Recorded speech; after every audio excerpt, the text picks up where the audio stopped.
Welcome to your video lecture for week 1. Our theme this week is research, rhetoric, and accessibility. Your readings for this week focused on recapping rhetorical concepts and accessibility. We'll address these in this video too. So if you're in English 104, it's because you've either taken or received credit for English 103, which is focused on rhetoric. Rhetoric is a foundational concept of all communication, and there are lots of different definitions for it. My concise definition is ethical and effective choices in communication. Your definition may vary, but in my English courses, I place an emphasis on making ethical choices. This means citing our sources, yes, but it expands to thinking about who can engage with our work and how they can do that.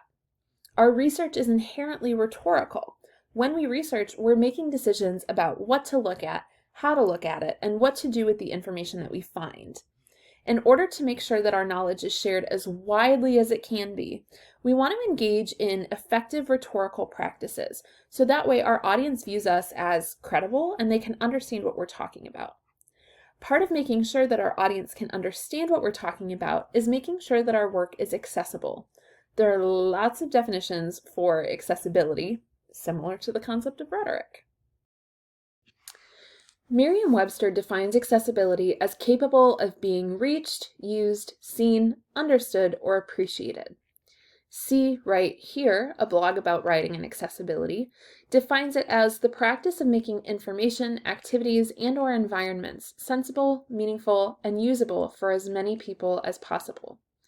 NC State defines accessibility as when a person with a disability is afforded the opportunity to acquire the same information, engage in the same interactions, and enjoy the same services as a person without a disability in an equally integrated and equally effective manner with substantially equivalent ease of use. Take a second and think about those definitions. What do you notice being similar or different about them?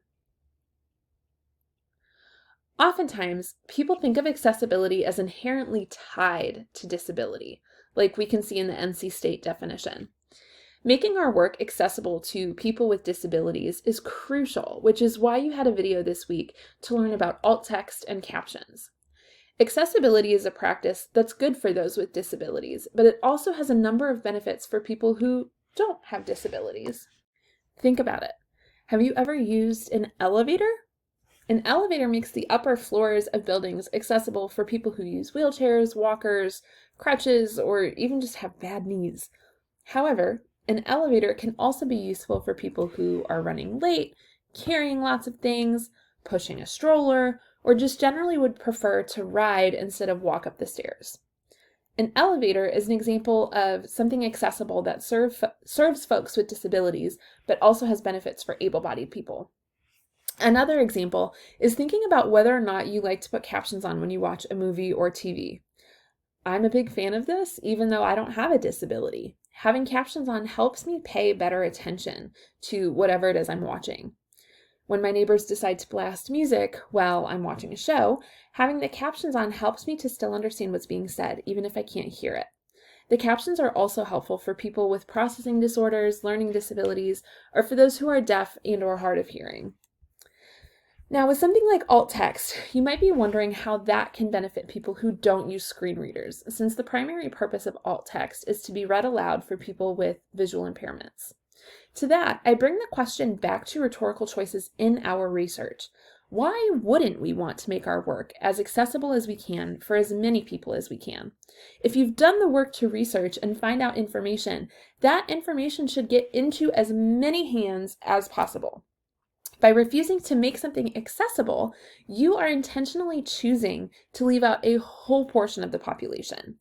And I don't know about you, but if I found out that an author was intentionally avoiding an entire demographic of people, that would give me less faith and confidence in their work. If you weren't familiar previously with the concept of accessibility, that's okay. It doesn't make you a bad researcher, a bad writer, or a bad person for not knowing about it.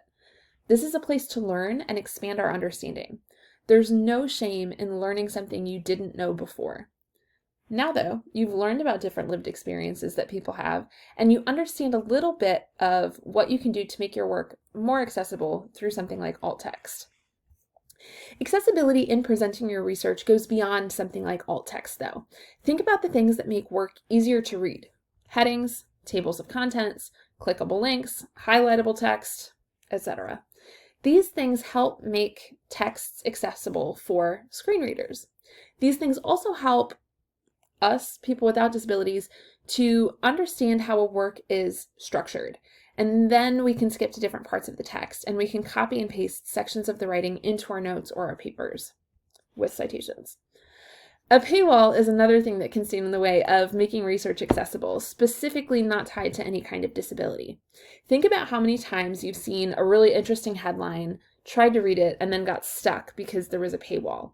Again, this is a situation where we want as many people as possible to have the information, and having a price on the information can make it highly inaccessible, regardless of disability status. Another thing that we can consider with accessibility is something like a content warning. You're likely familiar with content warnings as they relate to movies, TV shows, and video games. If our work is about a sensitive topic, including a content warning can be a way to make the text accessible to our audience, because they can prepare themselves to engage with it, or they can choose to come back to it later. It strengthens the rhetorical relationship between speaker and audience. Typically, you'll want to include a content warning for something mentioning or describing violence, death, abuse, self-harming behaviors, medical procedures, eating disorders, drug or alcohol use, sexual activity or pornographic content, hate speech, discrimination, stereotypes, and war. A basic formula for writing content warnings is as follows. This, whatever the text is, will contain description, depiction, images, discussion, etc. of the topic. I am including this content for justification. So, for instance, if you're interested in looking at the crime rate on campus in your research paper, particularly sex crimes, you might include a content warning that says something like, this research paper will contain discussions of sex crimes on Ball State's campus. I am including this content to show the pervasive problem and promote solutions to decrease the sex crime rates. Then, your readers can choose how they would like to engage with that text, and you avoid making your work inaccessible. It's just a considerate thing to do for your audience members. You're building that rhetorical relationship with them. If you're ever unsure about whether or not your work is accessible, or if you need something like a content warning, please feel free to email me. And when in doubt, a content warning is not going to hurt anybody to have. Throughout this class, we're going to think about the ways in which you can build professional skills alongside these projects. On our syllabus, these are listed as NACE competencies. They align with our course goals. With this research project, you're developing critical thinking and professionalism. It's also an opportunity for you to develop your communication skills. And depending on whether or not you add multimodal elements to this project, you can also develop your technology skills. By exercising accessibility, you are also participating in cultivating inclusivity. Throughout this class, you're going to see and hear accessibility referenced a number of times because it's a rhetorically ethical and effective practice. Those are things we want to embody in our research practices because it makes your research more widespread. Now that you know about how to start making your work more accessible, you can start to enact it on your own. So let's get to it.